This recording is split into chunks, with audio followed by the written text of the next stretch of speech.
Hello, I am Mariano Gutierrez Alarcón and welcome to the 12th Man Academy, the show that asks the questions we believe the fans want to know about football. Joining me for this series is well-known and passionate manager Gus Poyet and our voice of the fans, long-suffering supporter Stephen Brown.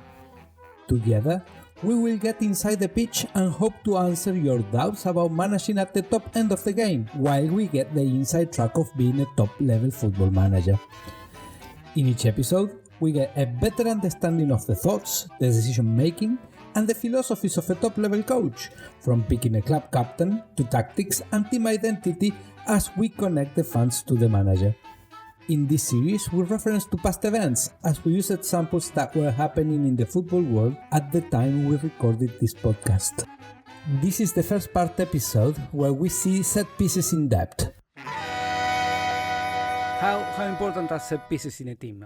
And from a manager point of view, how do they train those things?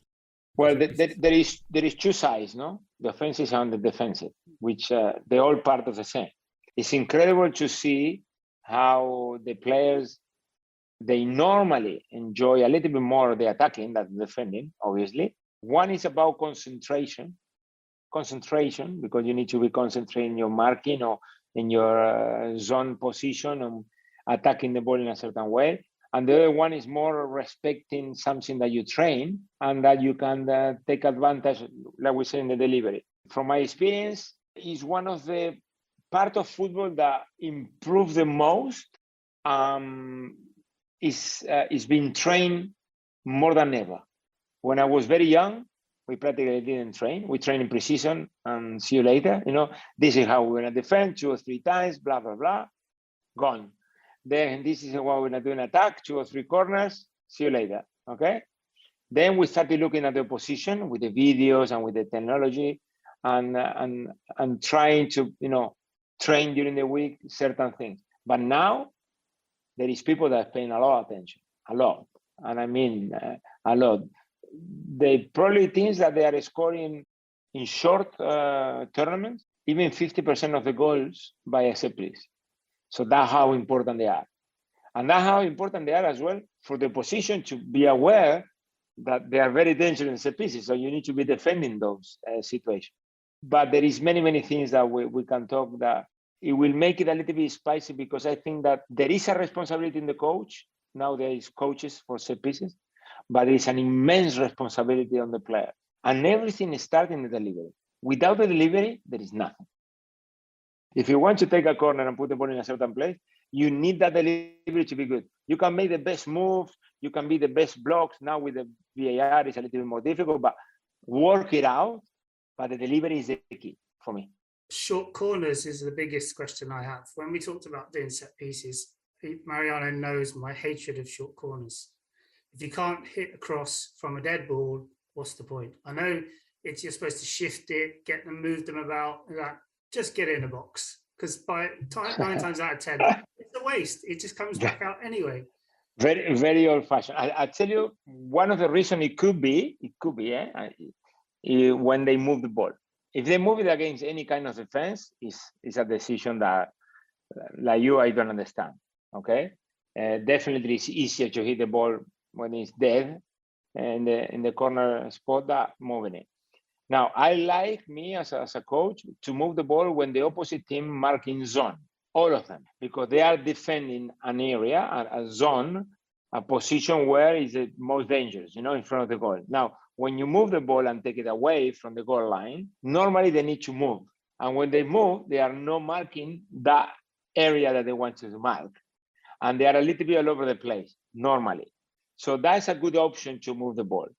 Now, moving it for playing short, yes, I agree with you, Steve, is not worth it. Because when you get a corner, the idea is to try to use that as an opportunity to score. So what better than to put it close to the ball? Now, the other situation as well, that teams that play short is because they don't have consistency in the delivery.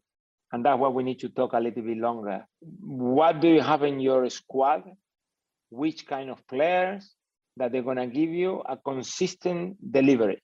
So meaning there is a place in the box, near post, middle of the box, second post, pingy or bend it or, on a certain height that they can repeat most of the time. So you know, or your team knows where that ball is going to drop. So then you can use that to make different movements, or depending on how the position mark, to take advantage. Let's start from the throwing, which is the easiest. Okay. Throwing is simple. If you go somewhere who can put the ball in the box, then you can start working it. The rest is the normal work in a set place anywhere.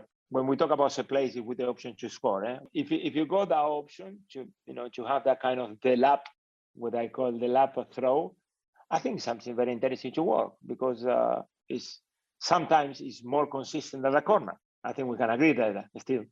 Yeah.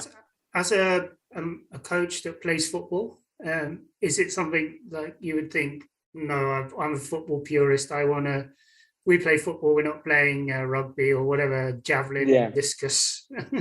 I think me, if I had to define my game, yes, definitely the ball is the most important, and I want to play football in a nice way for people to enjoy. But if you have someone very special with that ability, I think you need to take advantage. Especially, like I said to you, because there is a consistency in the delivery. This is a good secret for you. We train with Juan de Ramos, okay, when we play Stoke away, not to kick the ball for a throw near the box. And if it was, the typical one that is going to go for a corner and you save it to give a throw in, leave it for a corner, because the Stoke was more dangerous with the throw than with the corner because of the consistency, which is incredible, no? Now, it was difficult for the players. You can imagine how you can remember when you're going to go and clear a ball, not to kick it next to the flag, to kick it for the corner. Imagine if you kick in the corner, they will kill you, the fans. But it's an option, and you need to think about it, at least. Penalties is something that in England is very, very, very well covered. Many disappointments. Sorry, Steven. Many disappointments in World Cups. But yes, I think it's one of the most trained so far. The problem with the penalties is that you don't imagine how many penalties a week the players they take during the week. It's immense. They take every session, at the end of the session, 5, 6, 7, 8, 9, 10. The penalty takers, they take penalties and penalties and penalties. There is nothing that is more trained than that. The problem that you cannot reproduce is the moment of the penalty, the stadium, the pressure, the minute. It's not the same a penalty in the first minute, we 0-0, than a penalty in the last minute, losing 1-0. It's not the same. So you are a specialist or you are not. For me, that is simple. The penalty is simple. Specialist, non-specialist. If you're a specialist. Can you train that sort of mentality in a player? No. It comes naturally. No. You can train the technique. The technique. But no, I'm saying the hitting, you can train it. But the problem that you cannot train is how to control the emotions of what is going through your head before you kick it. So you can be the best penalty taker in training, but you cannot reproduce what is going to happen in the game. And that is something that you need to check. That's what I said to you. There is people that they take penalty constantly, and it looks like nothing. And then there is penalties that you see in penalty shutouts that whoa, he doesn't want to be there. And then maybe they score, but that doesn't mean that they don't want to be there, because they're different. No, I don't think you can train. I was not a penalty taker.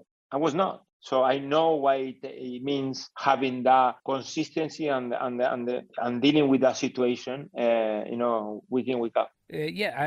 Maradona, great players have missed very important penalties in their careers. But that's another thing, Mariano. The only one they miss is the one they take. If you don't take penalty, you never miss. So Maradona probably took 200 penalties and missed 2, and people remember those 2. But that was because we are negative. People think that it is easy. Now, it's the best chance of the game. You can play football anywhere, but having that possibility of having the ball there, 11 meters, in a spot with your best player, best penalty taker, like Roa said, is very difficult for the keeper. But the keeper, they got nothing to lose. And nobody remembers when they consider penalty. We only remember the goalkeeper when they save it. And that's something very nice to have. Romario was the guy that said he was the greatest, and how he took a penalty, took the same penalty every time. He just always put it to the side, into the side netting. He had a specific technique. Unstoppable, yeah. That's unstoppable, Steven. But, like I said, that's an easy one. You see, you train, you decide, you can even practice it. I done practicing, I done sessions where we finished the sessions on purpose when it was a draw, to make them take a penalty, and the loser team needed to do something, like whatever it was, a punishment. In the past, it used to be running. Nowadays, maybe they need to buy the shampoo for everybody, or buy a drink or whatever, to put a little bit pressure. Only for that, you're trying to make it that if you lose, you have to do something, to recreate. But it doesn't matter. It's not the same.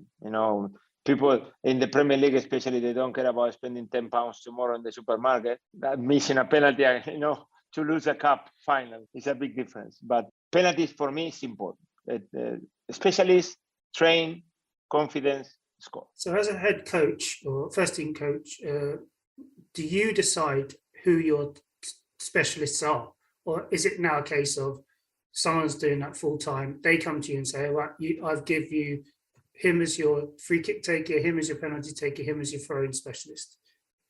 When it's a big player, if you go now to Tottenham, it doesn't matter what Conte thinks or I think or you think. Harry Kane take the penalties, he's a good penalty taker, he's taking. What I don't like, and I never like it in my whole career, is when the penalty is taken by the number 9 because it's the number 9. And I will explain to you a very clear situation. And one time at Chelsea, the penalty taker was from Lebert. And during my period in there, he took like 12 or 13 penalties, never missed. He missed the 14th. Okay? And everybody wants to take penalties. All the strikers, they want to take penalties. And we said, no. He had a penalty taken from Lebert because he was the best. Now, it was easy for the coach as well. I like to confirm that. If I see a striker that is not a very good penalty taker and I want to take penalties, with me, he doesn't take. So let's say that it depends on the quality. But no, when you have someone, I got one in the Greek national team now, Bakasetas, he took penalty all his life, he scores, and he's an outstanding penalty taker. Why am I going to change it? I mean, he take it. But I don't like the other situation. That kind of the number 9 that had a terrible game, and because it's a penalty, he wants to have his goal, and it's forcing him, to take it. You remember the fights, Neymar, Cavani, and blah, blah, blah. That's why the coach needs to have an input in there and say, okay, you take the penalty if you're on the pitch. I used to do that a lot, and I still believe in it. Thank you for listening to our episode Set Pieces Part 1 to Delap or not to Delap at the 12 Man Academy. If you enjoy this podcast, please subscribe to the series, leave a winning review or a 5-star rating on the platform you're listening on. And do not forget to check our website at www.12asintheword-man-academy.com and let us know what would you like to know. If you would like to sponsor this podcast, please email us to sponsors@the12manacademy.com. See you next time at the 12 Man Academy.